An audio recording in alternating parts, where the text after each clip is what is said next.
Please, Coco. I know we have a complicated history, but Jason needs your help. He's facing 10 years, my Uncle Robert said, his voice barely above a whisper in my office. His eyes, once filled with disdain when looking at me, now brimmed with desperation. I leaned back in my chair, letting the silence stretch between us. The irony wasn't lost on me. The same man who once told my adoptive parents that I would never amount to anything meaningful was now sitting before me, begging for my expertise. That's a serious charge, I finally replied, my voice measured and professional. Possession with intent to distribute is difficult to beat, especially with the quantity involved. Robert's shoulders slumped. He's a good kid who made a mistake. Your Aunt Denise hasn't stopped crying since the arrest. I nodded, remembering my aunt's kindness during family gatherings, the only one who made an effort to include me, even as Robert kept his distance. My name is Coco Bennett. I'm 32 years old and a criminal defense attorney at Pearson and Associates in Chicago. I specialize in cases that others consider impossible to win. My record speaks for itself. 23 not guilty verdicts in the last 5 years. What started as a childhood dream of justice has become my reality. When I was 7, the Bennett family adopted me after my biological mother passed away. They gave me opportunities I never would have had otherwise. James and Catherine Bennett, my adoptive parents, were wealthy, educated, and determined to give me every advantage. But not everyone in the family welcomed a little black girl into their privileged white world. Uncle Robert had fought against my adoption from the beginning. Someone from her background won't fit in with our family, he'd argued. It's not natural. The words reached my young ears despite the adults' attempts to shield me. Even at 7, I understood what he meant. My skin color and poverty were problems to him. Now, 25 years later, the tables had turned dramatically. Robert's son, my cousin Jason, was facing serious drug charges that could derail his future. And I was possibly his best hope for avoiding prison. I'll need all the case documents, I said, reaching for a legal pad. And I want to speak with Jason alone. Relief washed over Robert's face. Thank you, Coco. We'll never forget this. As he fumbled with his briefcase to retrieve the papers, a news alert pinged on my phone. I glanced down and felt my stomach drop. The prosecutor assigned to Jason's case was Thomas Wells, an ambitious DA with political aspirations and a personal vendetta against me since I'd humiliated him in court last year. This wasn't going to be just any case. Wells would push for maximum sentencing, using every trick to win. I looked back at Robert, wondering if he knew just how complicated this situation was about to become. My journey to becoming the lawyer sitting across from Uncle Robert was anything but smooth. After the Bennett family adopted me, I worked twice as hard as everyone else to prove I belonged. My adoptive parents were supportive, but the extended family, particularly Robert, watched me with skeptical eyes, waiting for me to fail. At family gatherings, Robert would showcase his son Jason's achievements while barely acknowledging mine. Jason made the honor roll again, he'd announce proudly, then glance at me with a look that said, "Bet you can't match that." When I did match or exceed Jason's accomplishments, my successes were attributed to the advantages James and Catherine provide, rather than my own abilities. Despite this, I excelled academically. I graduated at the top of my high school class, earned a full scholarship to Northwestern University, and eventually graduated from Yale Law School. Each achievement was a personal victory, a step toward proving my worth not just to my family but to myself. My relationship with cousin Jason was complicated. 4 years younger than me, he wasn't openly hostile, but he absorbed his father's attitudes. At family dinners, he'd sometimes ask inappropriate questions. "Do you know who your real dad is?" Or, "Did you live in the projects?" His curiosity wasn't malicious, but it always reminded me that I was seen as different. As the years passed, I saw less of Robert and his family. My career took priority, and I limited family gatherings to major holidays. Robert seemed relieved by my absence. At my law school graduation, he offered a stiff "congratulations" before quickly moving away to speak with James about some business matter. I built my reputation as a formidable defense attorney by taking on cases others deemed hopeless. My approach was methodical, exhaustive research, creative legal strategies, and a deep understanding of human psychology. I knew how to connect with juries, how to humanize my clients regardless of their alleged crimes. My success rate earned me recognition and a rapid rise at my firm. Through mutual acquaintances, I occasionally heard about Jason. He'd dropped out of college, was finding himself, and had fallen in with a questionable crowd. Robert never volunteered this information during family gatherings, though his proud announcements about his son had noticeably ceased. Last Thanksgiving, I overheard a hushed conversation between my adoptive mother and Aunt Denise. "We're worried about Jason," Denise had whispered. "Robert doesn't know what to do anymore." I didn't pry then, assuming it was typical parental concern over a young adult's choices. In retrospect, that conversation had been an early warning sign of trouble brewing. Trouble that would eventually land Robert in my office, swallowing his pride to ask for help. What I didn't know then was that Robert's attitude toward me hadn't softened with time. Just 3 months before his visit to my office, at my parents' anniversary celebration, he'd pulled James aside and said, "You did a noble thing with Coco, but wasn't it exhausting raising someone else's problem?" My father had immediately shut him down, but the comment made its way back to me through a well-meaning cousin. The words stung, proving that despite my accomplishments, Robert still saw me as an outsider, a charity case rather than family. The case file for Jason Bennett was worse than I'd initially thought. As I sat in my apartment that evening reviewing the documents Robert had provided, the gravity of the situation became clear. Jason had been caught with enough cocaine to trigger mandatory minimum sentencing guidelines. The evidence was substantial: drugs in his apartment, digital scales, baggies, and text messages that strongly suggested dealing. I poured another glass of wine and spread the police reports across my coffee table. The arresting officers had followed proper procedure. The search warrant was solid.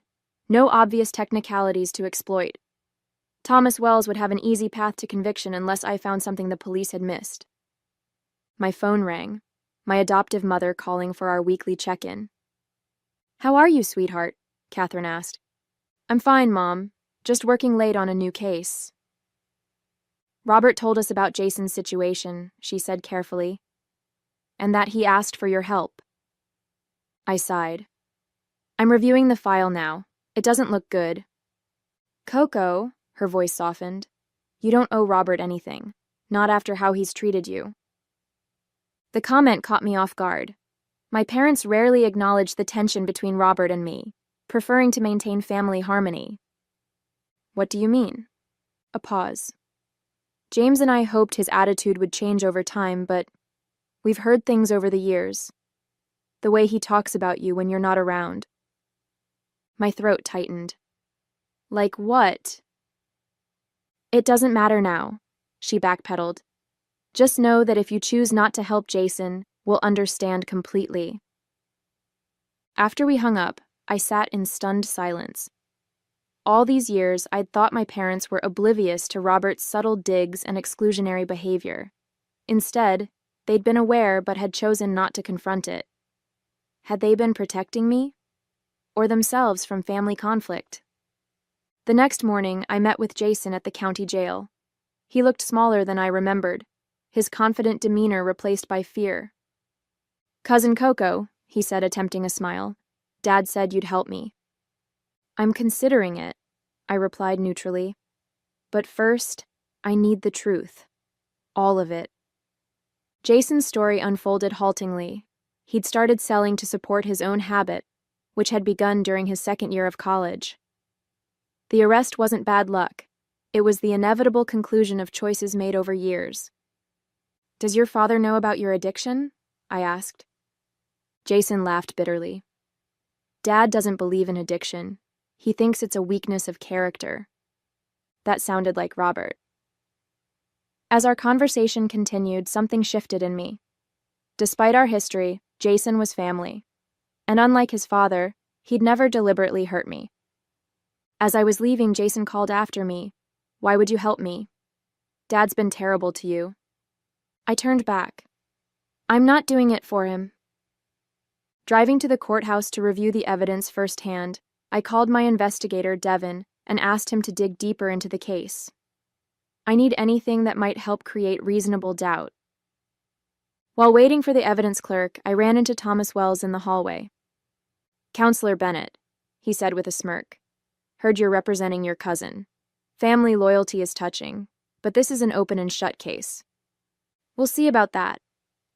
His smile widened. "Robert Bennett's son. Ironic that he needs your help, isn't it? Especially considering what your uncle said during the Bar Association dinner last year." I felt a chill.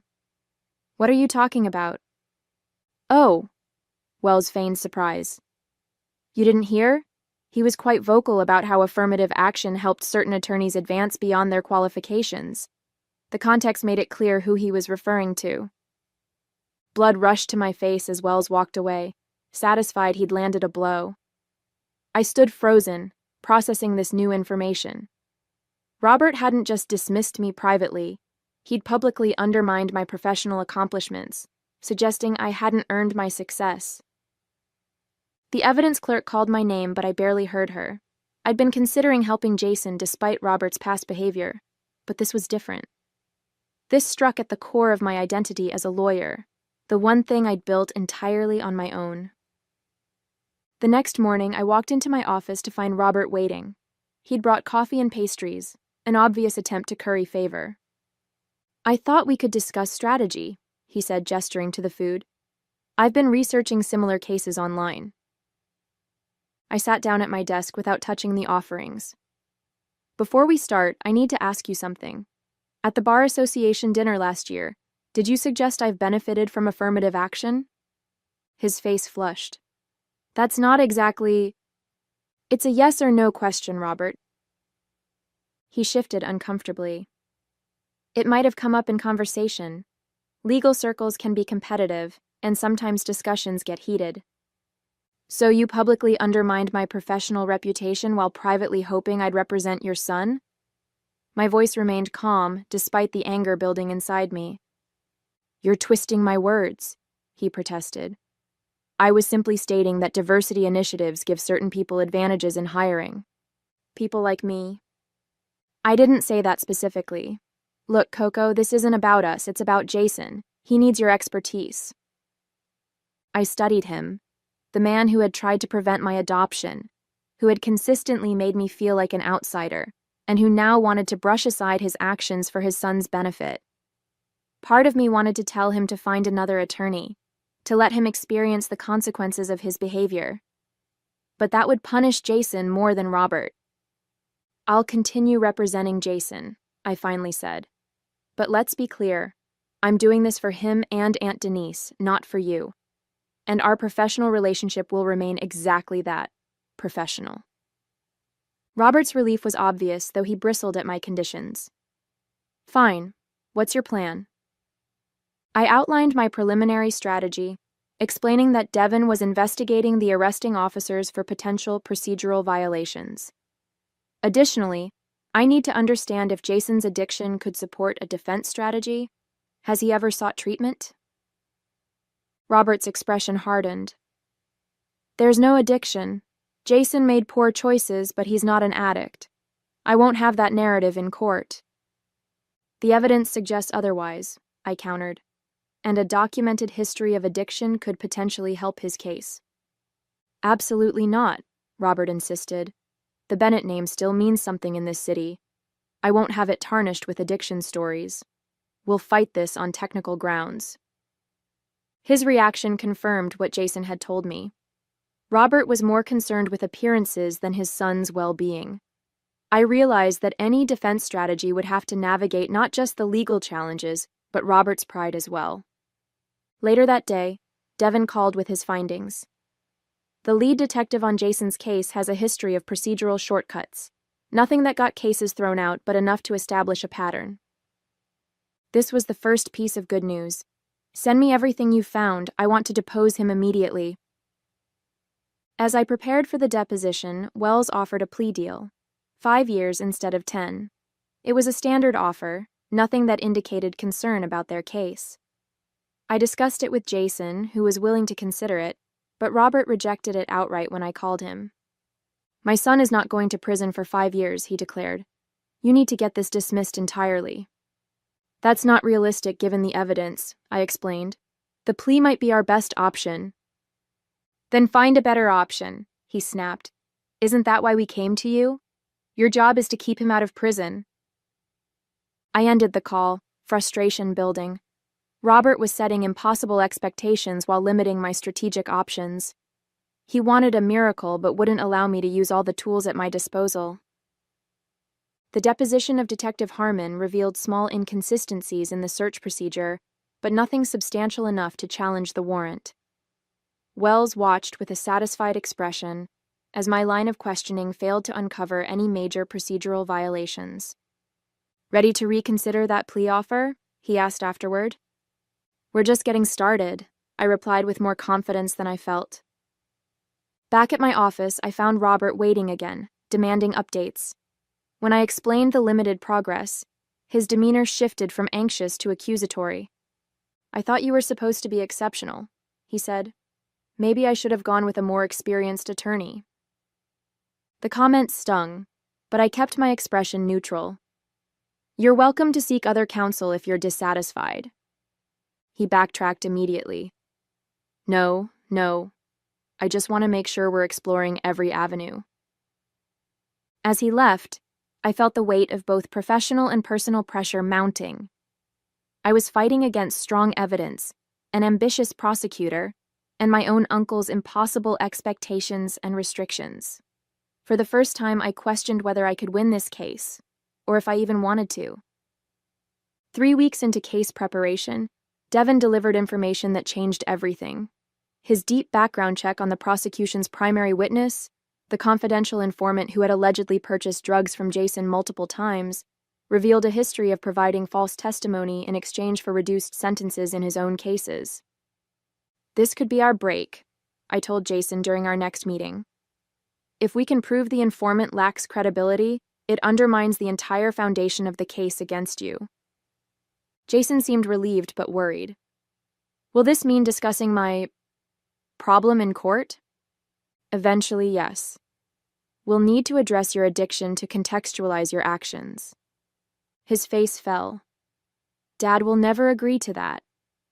"Your father isn't the one facing prison time," I said firmly. "This is your life we're fighting for." That evening, I invited Robert and Denise to my office to discuss the new development. I explained how attacking the informant's credibility could help Jason's case, but it would require acknowledging his addiction. "I've found a respected rehabilitation facility willing to accept Jason immediately," I continued. "Starting treatment now would demonstrate to the court that he's serious about recovery." Robert's reaction was immediate and hostile. "I already told you, we're not pursuing an addiction defense. Find another way." Denise, however, looked thoughtful. "Robert, if this could help Jason—" "It would ruin his future," Robert cut her off. "A recorded history of drug addiction would follow him forever." "A felony conviction would follow him longer," I pointed out. The argument escalated, with Robert eventually standing to leave. "I thought you were on our side, Coco. Instead, you're trying to publicly humiliate our family." As he stormed out, Denise stayed behind, her eyes filled with tears. "He's terrified," she explained, "not just of Jason going to prison, but of facing his own failure as a father." "His pride is going to cost Jason years of his life," I said. Denise reached for my hand. "There's something you should know. When you were adopted, Robert didn't just object because of prejudice. His younger brother, my first husband, died of a drug overdose a year before you came into our lives. Black market pain medications after a construction injury." The revelation landed like a physical blow. "Why didn't anyone tell me?" "Robert doesn't talk about it. Never has. He processed his grief by becoming rigid, judgmental. When James and Catherine wanted to adopt you, I think you represented another potential loss to him, another situation he couldn't control." This new context didn't excuse Robert's behavior, but it added complexity to my understanding of him. Still, it didn't change the reality of Jason's case or the best strategy for his defense. The next day, Wells called with a revised plea offer, 3 years, with eligibility for parole after 18 months. It was better than the previous offer, but still meant significant prison time. When I relayed this to Robert, he rejected it again and threatened to replace me if I couldn't deliver a better outcome. Frustrated, I decided to meet with Jason alone. In the visitation room, I laid out the situation plainly. Your father is limiting our defense options. I believe we could get an even better plea deal if we pursue the addiction angle, possibly even probation with mandatory treatment. Jason looked torn. He's still my dad. I don't want to go against his wishes. It's your life, Jason, not his. After a long silence, Jason straightened in his chair. Let me talk to him. One more try. Later that night, my phone rang. It was Denise, her voice tense. Robert and Jason had a huge fight. Jason told him he's an addict and needs help, not prison. Robert said some terrible things. Jason has agreed to let you pursue any defense strategy you think best. The next morning, I filed motions challenging the credibility of the confidential informant and submitted documentation from a psychiatrist who had evaluated Jason, officially diagnosing his substance use disorder. When I informed Robert of these actions, he exploded. You went behind my back, after everything our family has done for you. Everything your family has done for me? I repeated, incredulous. You tried to prevent my adoption. You've questioned my abilities and achievements my entire life. Even recently, you've publicly suggested I succeeded only because of affirmative action. That's not... Let me finish. I cut him off. Despite all that, I'm still fighting for your son because he deserves a chance. But I won't let your pride dictate my legal strategy. Robert's face contorted with anger. I'm removing you from this case. I'll find an attorney who respects my wishes. That's Jason's decision, not yours, I replied, and he's chosen to proceed with my strategy. As Robert stormed out, I felt a strange mixture of liberation and anxiety. I'd finally confronted him directly after years of enduring his subtle digs and dismissals. But now the stakes were higher than ever. If my strategy failed, Jason would pay the price, and Robert would have new ammunition to question my capabilities. 1 week before trial, I received an unexpected call from the prosecutor's office. Wells wanted to meet to discuss the case. When I arrived at his office, his typically smug expression was replaced by one of calculation. Your motion about our informant has created some complications, he admitted. His history wasn't fully disclosed to my office. I maintained a neutral expression, though internally I was celebrating this confirmation of our strategy's impact. I imagine that affects your case substantially. It presents challenges, Wells acknowledged, which is why I'm prepared to offer a new plea arrangement: probation with mandatory inpatient rehabilitation, followed by 3 years of supervised release. One misstep, and your client serves 5 years. It was significantly better than previous offers, essentially no prison time if Jason remained committed to recovery. But something felt off about Wells's sudden flexibility. What's the catch? I asked.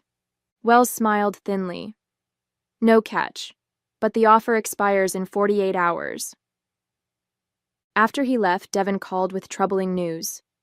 The prosecution just added a new witness to their list, someone named Patrick Lewis. Does that name mean anything to you? It didn't until Devin explained further. Patrick had been Jason's roommate briefly during his second year of college, around when his drug use had started. This could either help our addiction defense or provide more evidence of dealing. Without knowing what Patrick would testify to, it was impossible to assess the impact. I tried repeatedly to reach Patrick but was unsuccessful. The prosecutor's office claimed they didn't have contact information beyond what they'd provided, which I knew was untrue but couldn't prove. With the clock ticking on Wells's offer, I arranged an emergency meeting with Jason and, at his request, both his parents. In my office, I explained the plea deal and the new witness situation. This is a good offer, I told them. Probation instead of prison with treatment for your addiction. But we need to decide quickly. Jason seemed inclined to accept, but Robert remained skeptical. What if this new witness helps our case? We could potentially get a full dismissal. Or he could provide damaging testimony that strengthens their case, I countered. This is a bird in hand versus two in the bush situation. Denise spoke up. I think we should take the deal. Jason needs treatment more than he needs a legal victory. Robert turned to his wife, surprise evident on his face. It was perhaps the first time I'd seen her directly contradict him. The dynamic between them shifted visibly as she held his gaze without backing down. After a tense silence, Robert asked me, "What would you do if it were your child?" The question caught me off guard, not just its content, but the fact that he was genuinely asking my opinion. I'd take the deal, I said honestly. The evidence against Jason is substantial. This offer gives him a chance to rebuild his life without the shadow of imprisonment. Jason looked at his father. Dad, I want to take it. I need help, not a legal miracle. Something in Robert seemed to crumble. The rigid posture, the certainty that had defined him in my eyes for decades. It all gave way to the vulnerability of a father facing his son's pain. Okay, he said quietly. I began preparing the necessary paperwork, relief washing over me. But that evening, Devin called again. I found Patrick Lewis. He was arrested last night for possession. The same detective who arrested Jason brought him in. My suspicions flared. That's too coincidental. It gets worse. He's claiming Jason was his supplier in college. Says he has text messages to prove it. The revelation sent me reeling. If Patrick testified to this and provided evidence, it could torpedo our addiction defense. The prosecution could argue Jason had been dealing for years, making him appear more calculating than troubled. I spent the night reviewing every document in the case, searching for anything we might have missed. By morning, I had formed a desperate but potentially effective strategy. At the courthouse, before I could officially accept the plea deal, I requested a private meeting with Wells. I know what you're doing with Patrick Lewis, I said without preamble. The timing of his arrest, his sudden willingness to testify against my client, it reeks of coercion. Wells maintained his poker face. That's a serious accusation, counselor. It is, I agreed, and one I'm prepared to raise formally if necessary. But first, I want you to see something. I slid a folder across the table. Inside were printouts of Detective Harmon's case history, specifically 3 instances where confidential informants had changed their stories after being arrested by him. This establishes a pattern that could raise serious questions about your department's tactics, I explained. Questions no ambitious prosecutor wants attached to his name during an election year. Wells's expression remained neutral, but I could see him reassessing. What's your point? I want the original deal, probation with treatment, but with no contingent prison time if he relapses. Addiction recovery often includes setbacks. One failed test shouldn't mean 5 years behind bars. After a tense standoff, Wells agreed. Whether it was the strength of my argument or his concern about potential procedural misconduct allegations, he revised the deal. When I presented the improved offer to Jason and his parents, their relief was palpable. As the paperwork was finalized, I felt the weight of weeks of stress begin to lift. Against considerable odds, we had secured a resolution that gave Jason the chance he needed. 1 month after Jason began treatment at New Horizons Rehabilitation Center, I received an unexpected invitation to meet with Robert at his office. Curious but cautious, I agreed. His workspace reflected his personality, meticulously organized, traditionally furnished, projecting stability and success. As I entered, he stood awkwardly, gesturing to a chair across from his desk. "Thank you for coming," he began. "I wanted to meet somewhere private to express my gratitude for what you did for Jason." "I was doing my job," I replied evenly. "No," he shook his head. "You did more than that. You fought for him despite how I've treated you over the years." The admission hung in the air between us. Robert looked older somehow, the confident businessman facade replaced by something more human and uncertain. I visited Jason yesterday, he continued. His counselor said something that's been echoing in my mind. She said that addiction thrives in secrecy and shame. That by trying to hide Jason's struggles, I was actually making recovery harder for him. I remained silent, waiting for him to continue.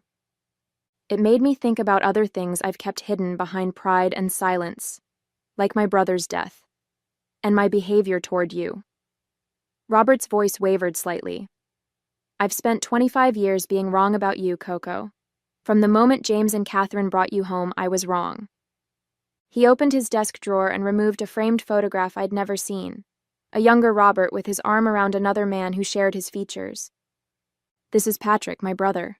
After he died, I became fixated on the idea that I could have saved him if I'd been stricter, less accepting of his phases.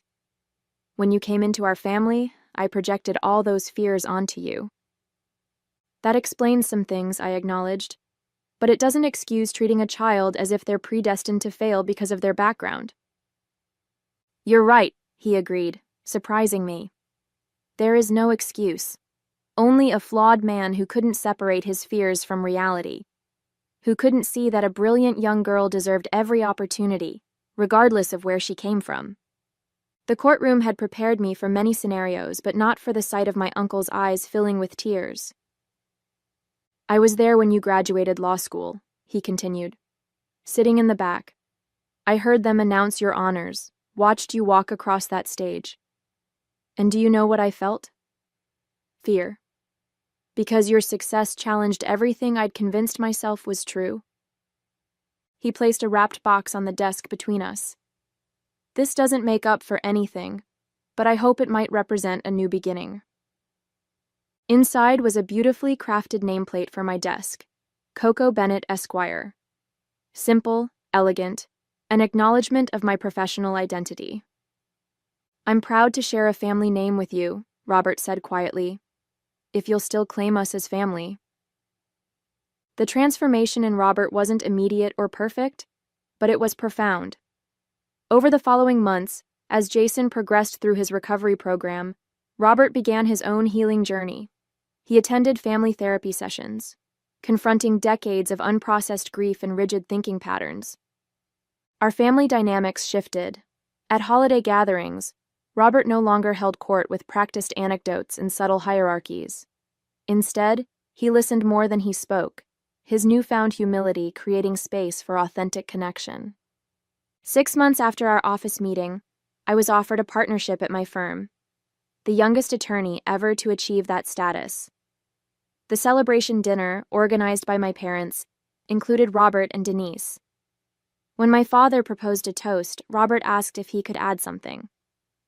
25 years ago, I made the worst mistake of my life by trying to prevent Coco from joining our family, he said, his voice steady but emotional. Thank God I failed. She has not only proven me wrong in every possible way, she has shown a capacity for excellence and compassion that humbles me daily. Jason completed his rehabilitation program successfully and enrolled in community college, studying to become a substance abuse counselor. During a family dinner celebrating his 6 months of sobriety, he pulled me aside. You could have used my case to get back at my dad, he said. No one would have blamed you. Instead, you gave me a chance to rebuild my life. That's what family does, I replied simply. My practice expanded to include more addiction-related cases, drawing on what I'd learned through Jason's experience. I established a scholarship for law students from underrepresented backgrounds, naming it after my biological mother. The first recipient was a young woman from circumstances similar to mine, bright, determined, and in need of someone who believed in her potential. Robert became one of the scholarship's most generous donors. When I asked him why, his answer was simple. I'm trying to balance the scales. As my professional reputation continued to grow, I often reflected on the complex journey that had brought me to this point. The painful history with Robert had ultimately made me more determined, more resilient, and perhaps more compassionate. I had proven myself not by seeking revenge, but by embodying excellence, and in doing so, had changed not just my own story, but Robert's as well. At the firm's annual charity gala, Thomas Wells approached me, sporting his usual smug smile. I heard Bennett made a substantial donation to your scholarship fund. Trying to buy forgiveness for past sins? I regarded him calmly. Family is complicated, Wells. Something you might understand if you focus less on winning and more on what justice actually means. As he walked away, visibly unsettled by my response, I felt a sense of completion. The circle that had begun with rejection had transformed into acceptance, not through dramatic confrontation or elaborate revenge, but through the steady power of living well and offering grace where it wasn't deserved. The 7-year-old girl who had once eavesdropped on adults debating her worth had become a woman capable of extending the very belonging she had once been denied. There was a certain justice in that, quieter than courtroom victories, but ultimately more profound.